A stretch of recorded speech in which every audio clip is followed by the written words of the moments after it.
नमस्कार बच्चों, कैसे हैं आप सब। मैं उम्मीद करती हूँ कि आप अपने अपने घरों में स्वस्थ हैं, सुरक्षित हैं और खुश हैं। देखिए बच्चों, हम कर रहे हैं हमारा द्वादश पाठ दीपोत्सव। दीपोत्सव अर्थात दीपावली का उत्सव जो हमने रिसेंटली मनाया है, तो आपको इसके बारे में सब कुछ पता है। ये चैप्टर में डिस्कस किया था, इस चैप्टर के शब्दार्थ डिस्कस किए थे और साथ में इस चैप्टर में एक टॉपिक था विशेषण और विशेष्य। ये टॉपिक भी हमने डिस्कस किया था। साथ में हमने एक टॉपिक और डिस्कस किया था, इसमें स्व कौशल विकास, यानी अपने कुशलता के विकास के लिए, अपनी एबिलिटी को डेवलप करने के लिए हमें कुछ एक्स्ट्रा टॉपिक्स भी चैप्टर में पढ़ने होते हैं। वो इस चैप्टर में थे।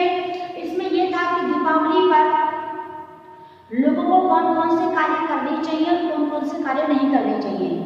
मेरा मानना यह है कि जो कार्य हमने पढ़े थे करने चाहिए और नहीं करने चाहिए, अर्थात करणीय और अकरणीय, वो दोनों ही कार्य हमें उसी तरह फॉलो करने चाहिए जिस तरह बुक में लिखा हुआ है। सिर्फ दीपावली पर नहीं, सभी फेस्टिवल्स पर और अपनी आम जिंदगी में भी।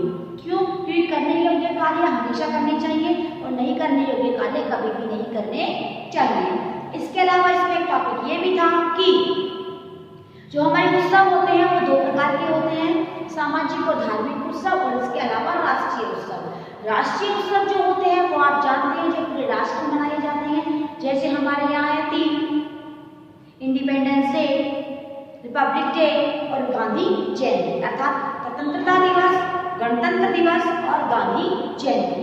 और अब बात करते हैं हम आज इसके पूर्ण वाक्य उत्तरतः वाले टॉपिक की। तो देखिए, पूर्ण वाक्य उत्तरतः जो टॉपिक है उसमें आपको जो क्वेश्चंस लिखने हैं, उन क्वेश्चंस के आंसर आप पूरे सेंटेंस में लिखेंगे।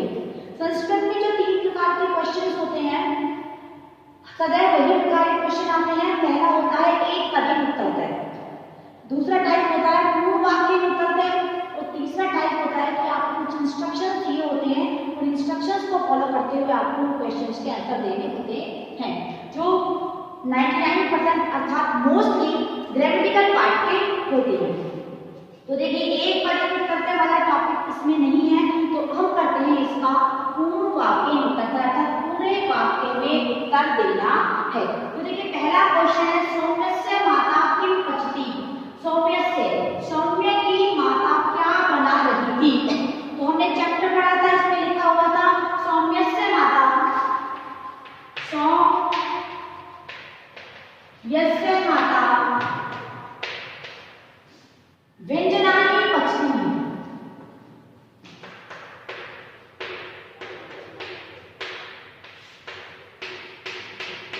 अब इसका आंसर आप ये लिखिए जो आपकी बुक में ऑलरेडी मेंशन है फर्स्ट क्वेश्चन का, या फिर आप इसका आंसर ये भी लिख सकते हैं कि सौम्यस्य माता मिष्ठान्नानि स्वादिष्ट व्यंजनानि च पचती, अर्थात मिठाइयाँ और स्वादिष्ट व्यंजन बना रही थी। या फिर इसका आंसर ये भी सही है, सौम्यस्य माता व्यंजनानि पचती। अब देखिए, व्यंजनानि लिखा हुआ है, ये अगर हम एक्चुअल में देखें तो सिर्फ ये एक पद उत्तरतः है। बाकी कंप्लीट जो हमने सेंटेंस लिखा है वो क्वेश्चन से लेकर लिखा है। इस किम के स्थान पर हमने इस व्यंजनानि को लिखा है, क्योंकि संस्कृत जो सब्जेक्ट है उसमें आप इस बात का खास तौर पर ध्यान रखें कि आपको क्वेश्चन फ्रेमिंग करते वक्त और आंसर फ्रेमिंग करते वक्त, क्यों क्वेश्चन फ्रेमिंग करते वक्त, क्योंकि हमें प्रश्न निर्माण भी करना होता है संस्कृत में। तो क्वेश्चन फ्रेमिंग करते वक्त भी और आंसर फ्रेमिंग करते वक्त भी इस बात का ध्यान रखें कि आपका जो आंसर है वो बताए गए निर्देशों के अनुसार है या नहीं है। इस क्वेश्चन का आंसर यदि हम यहाँ लिखते व्यंजनानि तो भी करेक्ट होता, गलत नहीं होता, लेकिन हमें लिखना था पूर्ण वाक्य, तो हमने क्वेश्चन को इंक्लूड करके इसका आंसर लिखा। तो सौम्यस्य माता, सौम्य की माता व्यंजनानि पचती, व्यंजन बना रही है। अब देखिए सेकंड क्वेश्चन इसका, हर क्वेश्चन को हम डिस्कस करेंगे उसी तरीके से जिस तरीके से हमें निर्देश दिए गए हैं। लेकिन नेक्स्ट क्वेश्चन है सौम्य जनकेंस है, सौम्य जनकेंस है आपना, आपना तथा बाजार।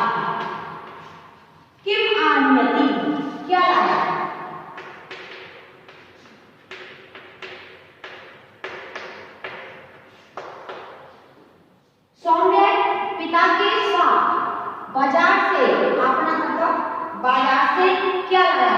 अब देखिए ये लिखा हुआ है, इस क्वेश्चन का आंसर हम कैसे लिखेंगे। सौम्य जन के शहर, सौम्य जन के शहर, क्वेश्चन पूरा लिख देंगे पहले। आप ना किनसे पहले तक हम उनकी बात लिख चुके हैं। अब देखिए सौम्य जन के शहर आपना, सौम्य पिता के साथ बाजार से, अब देखिए क्या लाया था वो, क्या लाया था, वो लाया था मोमवर्तिका, दीपान और नूतन वस्त्राणी, नए वस्त्र, मोमबत्तियां और दीपक। अब देखिए इसमें नूतन वस्त्राणी,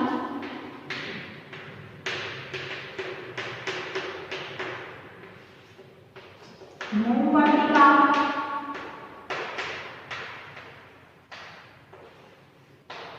दीपांच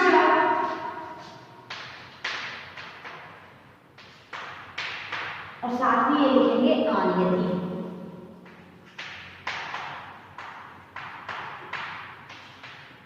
क्लियर। सौम्य पिताजी के साथ बाजार से नए वस्त्र, मोमबत्ती और दीपक लाए। अब आता है थर्ड क्वेश्चन। थर्ड क्वेश्चन देखिए, सौम्य से पितामही, सौम्य से पितामही किम करोति, बार बार इसमें किम क्यों आ रहा है, इसमें डिस्कशन भी करेंगे हम। सौम्य की पितामही अर्थात दादी जी किम करोति, क्या कर रही है, क्योंकि यहाँ जो क्वेश्चन है वो प्रथमा विभक्ति एक वचन में ही लिखना है, द्विवचन में लिखना है और बहुवचन में लिखना है। यूज क्या करना है, प्रथमा विभक्ति का। किम के कामी नपुंसकलिंग का रूप है किम। तो सौम्य की पितामही, सौम्य की दादी जी क्या कर रहे हैं, तो लिखेंगे सौम्य से पितामही। जो क्वेश्चन है उसको हमेशा इंक्लूड करेंगे फॉर्म ऑफ की उत्तरता में। सौम्य से पितामही गणेश लक्ष्मी पूजन,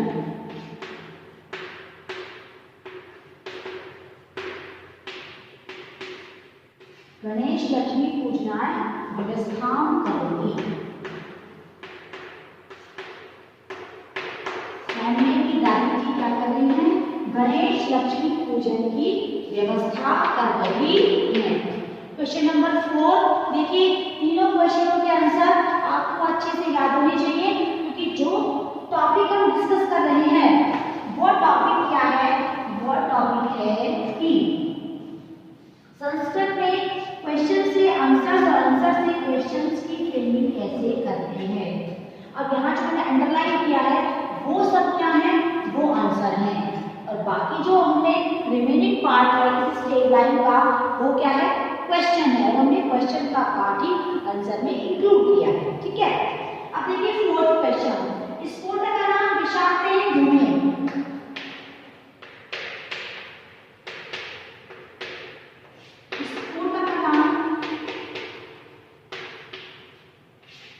विषाक्ते धूमे किम भवति, वापस नहीं क्यों आया है, क्योंकि क्वेश्चन पूछ रहा है क्या, क्या होता है स्फोटकों के विषाक्ते धूमे, यानी जो पटाखे होते हैं उसके विषैले धुआं से क्या होता है। चैप्टर में हमने पढ़ा है कि जो स्फोटक का नाम विषाक्ते धूमे,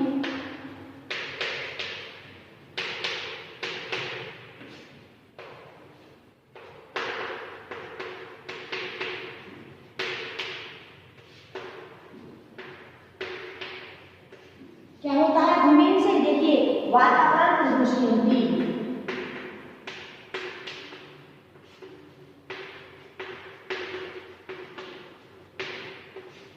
वातावरण प्रदूषित होता है। साथ ही साथ बाला वृद्धा च ऋण होती, बाला अर्थात बालक और वृद्धा अर्थात बुजुर्ग लोग, बाला वृद्धा च ऋण भवन्ति। बालक और वृद्ध क्या होते हैं, देखिए पहला है वातावरण प्रदूषित होता है और दूसरा है बालक और बुजुर्ग जो लोग होते हैं वो बीमार हो जाते हैं, क्योंकि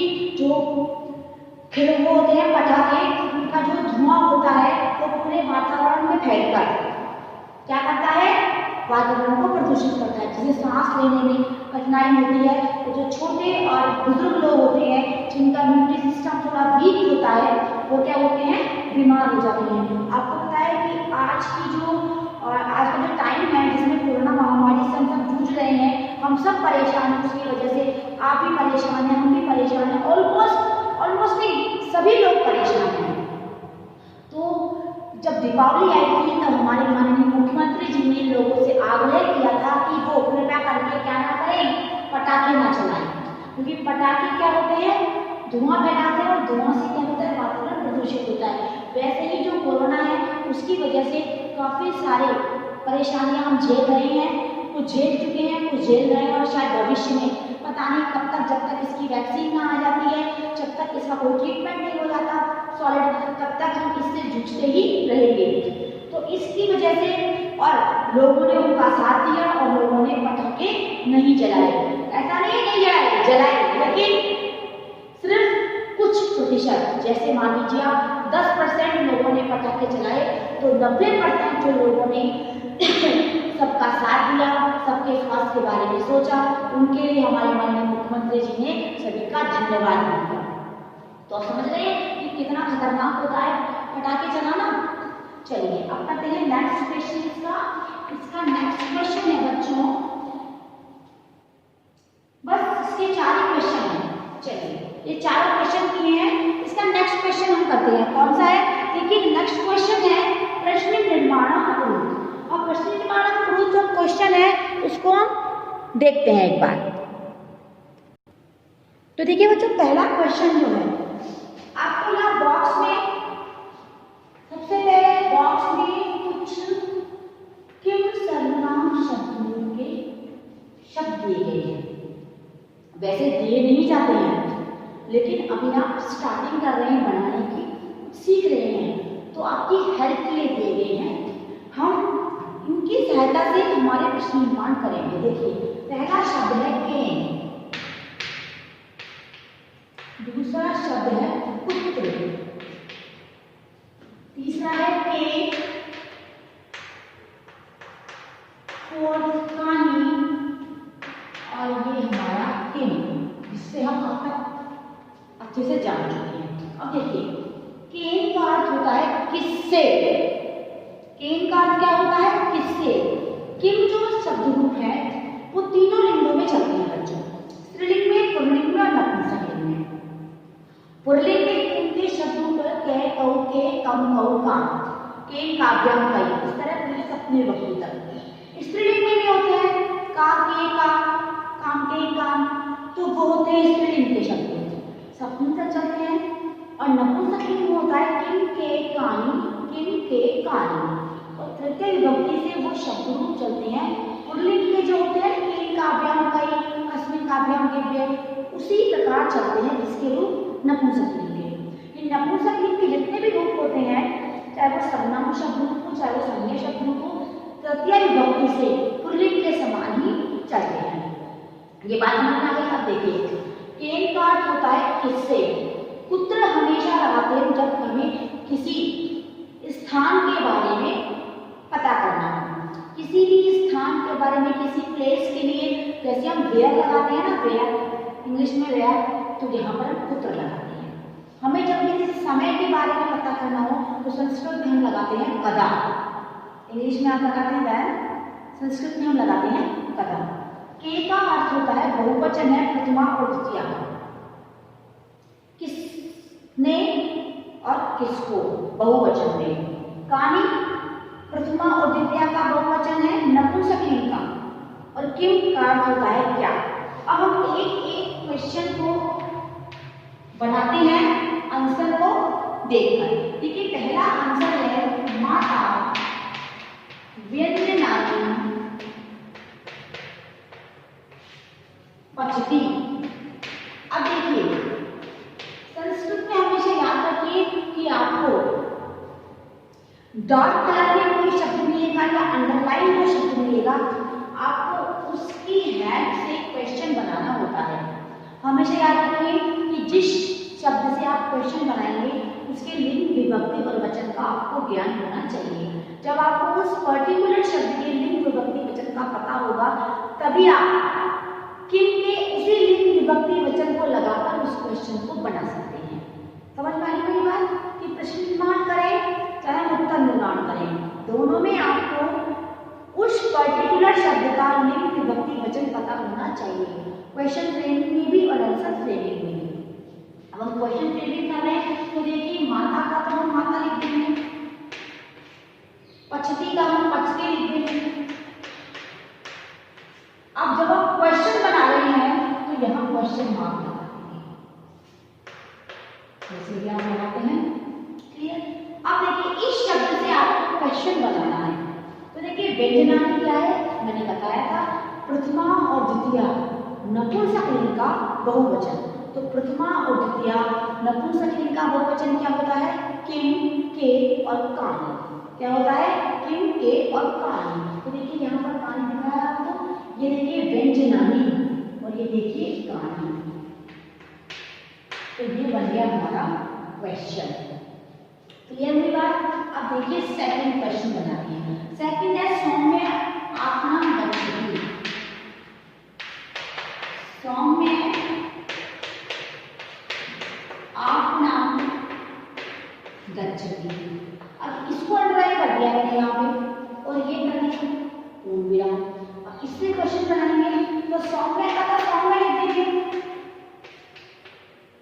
और गच्छति का गच्छति लिख देंगे और साथ में क्या लगाएंगे? क्वेश्चन मार्क, क्योंकि क्या कर रहे हैं? क्वेश्चन फ्रेमिंग कर रहे हैं, हम प्रश्न निर्माण कर रहे हैं तो साथ में लगाएंगे प्रश्नवाचक चिन्ह। अब देखिए आपनाम क्या है? बाजार। बाजार क्या है? एक स्थान। बाजार क्या है? स्थान। तो स्थान के लिए मैंने क्या बताया था? पुत्र। तो यहाँ क्या लगाएंगे हम? पुत्र। सौम्य पुत्र गच्छति।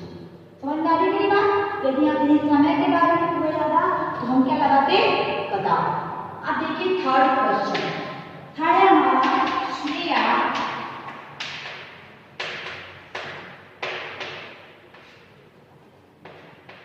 अग्रजेन सह गृहं भूषयति।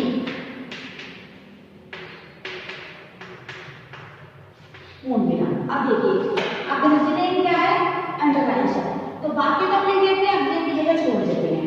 देखिए श्रेया छोड़ देंगे स्पेस, सह गृहं भूषयति लिख देते हैं। सह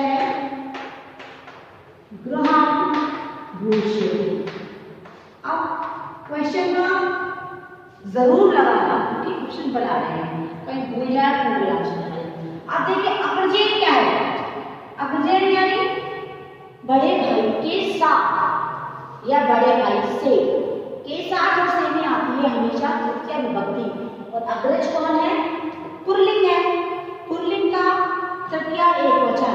तो पुल्लिंग के तृतीया एकवचन में किम का क्या रूप बनता है? के। ये देखिए अग्रजेन जेन और ये देखिए के। समझ में आ रही बात? हम यहाँ क्या लगाएंगे? के। श्रेया के सह गृहं भूषयति। क्लियर? अब देखिए फोर्थ क्वेश्चन। फोर्थ है स्फोटक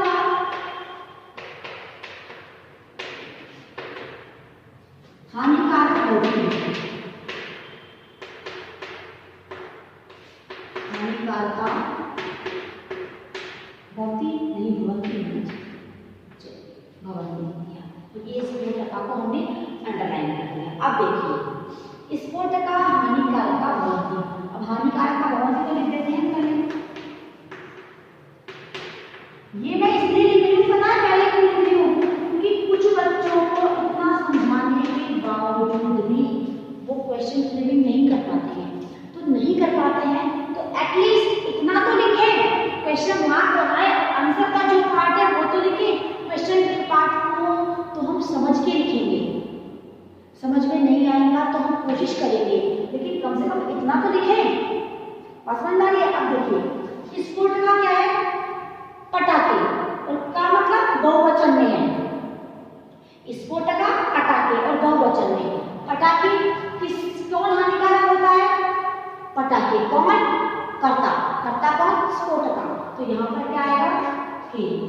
क कौके के हानिकारका भवन्ति। अब देखिए फिफ्थ क्वेश्चन, बाल है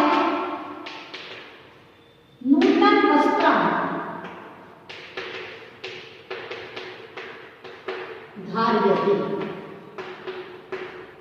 धार्यते क्या है कि बाल है लिखा हुआ है। अब देखिए यहाँ पर नूतन वस्त्र अंडरलाइन है, तो बाल है और धार्यते तो पहले देते हैं जो हमारा है वो काम करें, बाल है और ये जो हमारा धार्य है और साथ में क्वेश्चन मार्क। अब देखिए नूतन वस्त्र, बच्चे क्या धारण करते हैं? बच्चे नए वस्त्र धारण करते हैं, तो आंसर में क्या आएगा? क्योंकि अभी तक जो हम पढ़ रहे थे ना क्वेश्चन का आंसर लिखना, उसमें हमने सारे क्वेश्चन किससे बनाए थे? किम से। तो यहाँ हम क्या लिखेंगे बच्चों? किम। अब देखिए जिस तरीके से मैंने आपको ये क्वेश्चन बनाना सिखाया है और जिस तरीके से हमने आंसर बनाए हैं, तो मुझे ऐसा लगता है कि मैं ऐसी उम्मीद करती हूँ अपने बच्चों से कि आई थिंक उनको ये टॉपिक समझ में आ गया होगा कि मैंने यहाँ पर क्यों और किस तरीके से ये क्वेश्चन बनाए हैं। तो आप इसे देखिए, रिवाइज कीजिए, अपनी कॉपी में नोट डाउन कीजिए। आज क्लास में इतना ही। Thank you, have a nice day बच्चों।